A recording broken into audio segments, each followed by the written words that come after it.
Il y a des blessures qui ne s'effacent pas, parce qu'on ne les voit pas. Et certaines vieilles douleurs qui reviennent quand on appuie sur le bouton play.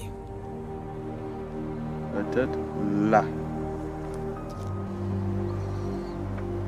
Malgré ses 2 mètres et 110 kilos, Cameron bascule et sa vie avec. Et l'arbitre, il me voit, il tape sa tête.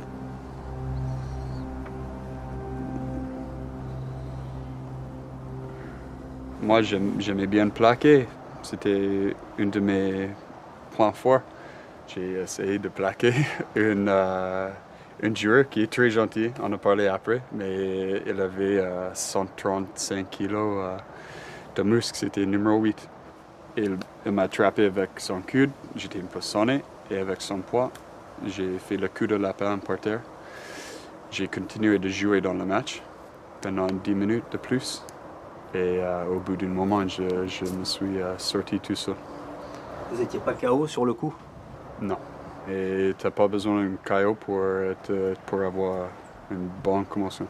Les commotions, ça arrive quand la tête arrête très vite et le cerveau dedans, ça bouge. Cameron Pearce, jeune international canadien de 24 ans à l'époque. Automne 2016, il revient de blessure et prépare son retour en top 14 en 2e ligne avec la section paloise. Le 1er octobre, ce match avec les Espoirs de Pau n'est qu'une étape, mais ce sera la dernière pour Cameron dans le rugby. Instantanément après ce choc, sans même perdre connaissance, il n'est déjà plus tout à fait le même.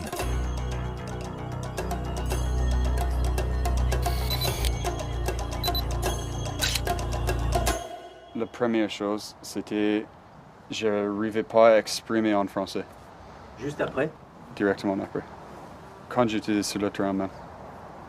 Elle est venue me voir quand j'étais sur le banc. Et qu'est-ce que tu m'as demandé? I asked if it was your neck that hurt. Elle m'a demandé si c'était mon cervical. And we talked for 5 minutes and he was sitting there just eating candies on the bench. And I thought it was really weird. And we were talking and then after the match, he came up and saw me, but he didn't remember us talking at all.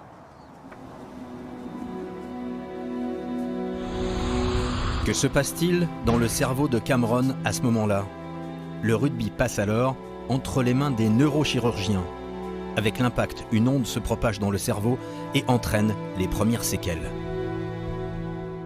Il y a eu une onde de choc qui est passée dans le cerveau, une dépolarisation, une hyperstabilité neuronale vers les centres de la vigilance qui fait que le joueur est sonné. Jean Chazal est à la fois ex-rugbyman et un des plus réputés neurochirurgiens français. Il fut un des tout premiers à alerter sur les dangers de la violence des chocs dans le rugby.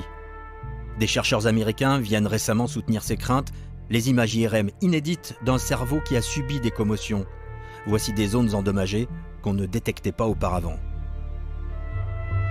Les séquelles peuvent être légères, passagères ou immédiates et plus graves. Après un choc qui s'est centralisé là, les joueurs, les sportifs se disent pas bien. Ils disent dans les jours qui ont suivi, je dormais mal, j'avais un trouble de l'attention-concentration, je regardais la télé mais j'arrivais pas à me fixer, j'étais incapable de taper sur mon ordinateur. C'est un trouble de l'attention-concentration, finalement de la conscience, parce que cette substance ne joue plus son rôle activateur. Migraine, insomnie, dépression, troubles de la concentration, irritabilité, perte de mémoire, ce sont bien les symptômes de Cameron. Il lui a fallu plus d'1 an pour trouver au Canada une médication afin de reprendre pied dans la vie. Mais le menu du petit déjeuner a changé. Café noir avec cannabis thérapeutique et magnésium le matin, en plus du somnifère de la veille. 2 médicaments le matin, 1 médicament le soir. Et s'il faut prendre du paracétamol, j'en prends pour les migraines. Vous avez quel âge, Cameron? Je vais avoir 27 bientôt. Ouais. We need some other things like, yeah, okay. Oh, yeah. Un rituel s'est également installé chez les Pearce. Un combat quotidien pour retrouver la mémoire et les souvenirs cabossés de Cameron depuis 2 ans maintenant. We're just making a list of things that he needs to do this week so he doesn't forget. He forgets a lot, yeah. Like what? Appointments that he has to go to or papers he needs to send to doctors or things like that.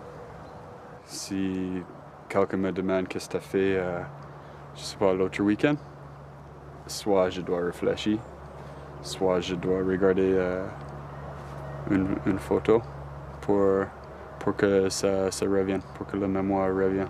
C'est comme, je sais pas, 70 ans. J'espère que ça va améliorer avec le temps, mais il y a 2 ans, et ça n'a pas trop amélioré. Des pertes de mémoires angoissantes. Mais ce qui a terrifié Paris, sa femme, c'est l'apparition chez Cameron d'une humeur instable avec des colères soudaines, inhabituelles, chez ce nounours canadien. Les choses très petites, c'était le verre est là, mais pourquoi le verre est là? Et normalement, c'est là. Et ça va une chose très très grande. I didn't know that person. And we were engaged to be married. And then it seemed like I was going to marry someone that I didn't know.